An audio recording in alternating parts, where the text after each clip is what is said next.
Welcome to Conversations in Integrated Medicine, and we're still talking about what I believe to be the most important public health initiative, Metabolic Syndrome X. In fact, in 4 of several books I've written, I focus on this topic of Metabolic Syndrome X, especially in relationship to the global epidemic of obesity. But we reflected that up to 70 million Americans have the variable combination of being overweight, having niggling blood pressure or established hypertension, having high blood cholesterol or abnormal blood cholesterol with hypertriglyceridemia, underpinned or linked together by insulin resistance. Now, as I mentioned earlier, 2 decades ago, the point prevalence was believed to be about 43 million Americans with metabolic syndrome, and of course we've seen something that's tipped the balance. Coincidental with tipping the balance in the prevalence of metabolic syndrome was tipping the balance on the scales of the nation's weight. So what I'm talking about really is what the essence of weight control is all about, namely the promotion of health and longevity. And I've lectured extensively on the implications of the control of metabolic syndrome as a key anti-aging initiative.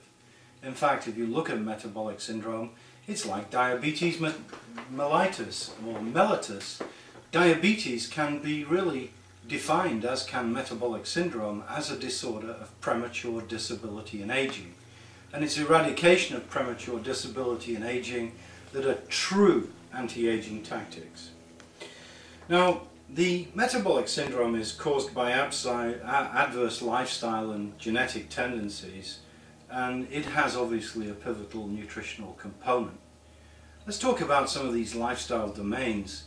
Obviously, exercise is extremely important in weight control, where energy expenditure should be balanced against energy intake in terms of calories in the diet.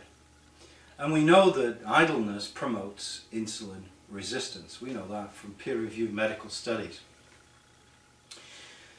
Let's look at some other things. There's been a massive consumption of simple sugars in the diet, and there's no question that that may be flogging the pancreas to death and inducing the status of body mutiny, where insulin resistance occurs, hyperinsulinemia occurs, which is a forerunner to type 2 diabetes.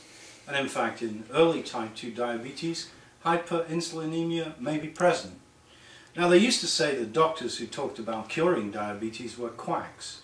Well, I write, let the ducks quack, because early type 2 diabetes in the progression of metabolic syndrome X from obesity and related disorders is quite reversible. But it's not reversible by any single drug. It's reversible by a lifestyle and nutritional program to combat syndrome X. Now, what support is there for my bold statement that this is the approach to the management of metabolic syndrome? Well, it's simple. I have comments echoed by CDC researchers who talked about the use of an integrative model of care for the management of metabolic syndrome. In other words, one of the reasons why cardiovascular disease is stubbornly present is that we haven't connected the dots. We've looked at just lowering blood pressure, just controlling weight, just treating cholesterol. One needs to connect these dots and look at all the risk factors holistically. This is the power of integrative medicine. And if there was a disorder that's a clear target for management in integrative medicine practice, it's this disorder. In fact, I've opened the first Syndrome X clinic in New York and see patients very specifically who are challenged by this disorder at all ages. Here's the scary stuff. We now see an increasing prevalence of this disorder in children and teenagers because we're seeing maturity onset diabetes occur younger, and we're seeing a lot of individuals, especially teenagers, in some prevalence studies that have a very high incidence of metabolic syndrome by conventional definitions. So the first issue is lifestyle change and specific avoidance of substance abuse, including smoking cessation, reduced caffeine intake and reduced sugar intake are clearly important. As part of any weight loss or lifestyle program, there must be behavior modification, and people get very concerned about what do you mean by behavior modification? Well, it's very obvious. It's the art of self-watching. It's the art of not responding to cues or pressures that promote adverse lifestyle. Good example. If you're overweight, then to hang out at a fast food restaurant is not a great idea. So behavior modification plays a major role because the people or the individual must make a commitment to lifestyle change in order to combat this disorder. Exercise is important, matched to the level of aerobic fitness, but you know, doctors are giving out advice about exercise, and in the integrative model I strongly recommend that the integrated practice used personal professional trainers when it comes to aerobic exercises. These people are trained, and the advice that they can give is far more detailed than the average advice given by a medical practitioner or their ancillary staff. So in our particular clinic in New York, we have access and we have regular visits from professional trainers and individuals who are lifestyle coaches. They coach positive lifestyle.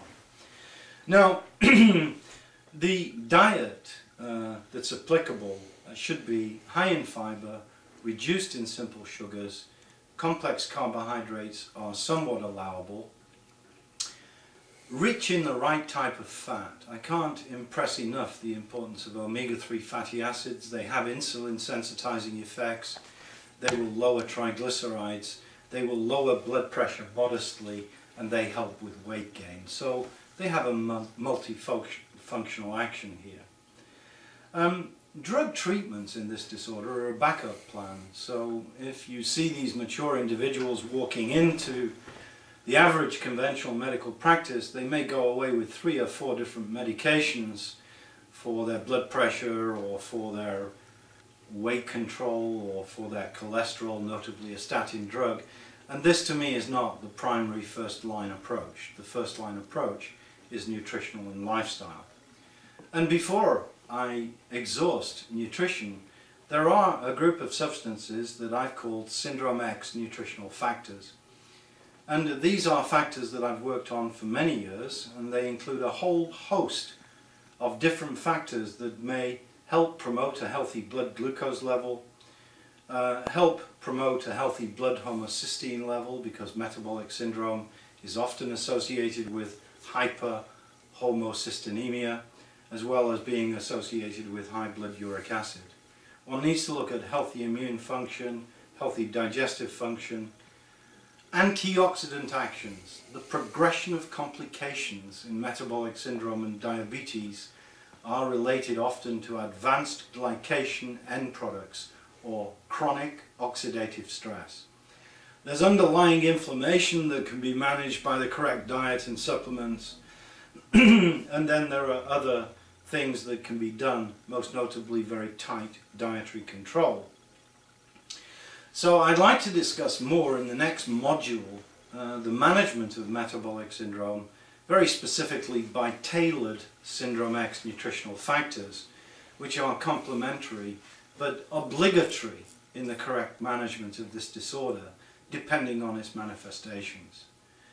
So thank you very much for listening to this module, and we'll talk in more detail about the concept of Syndrome X nutritional factors. Thank you for listening.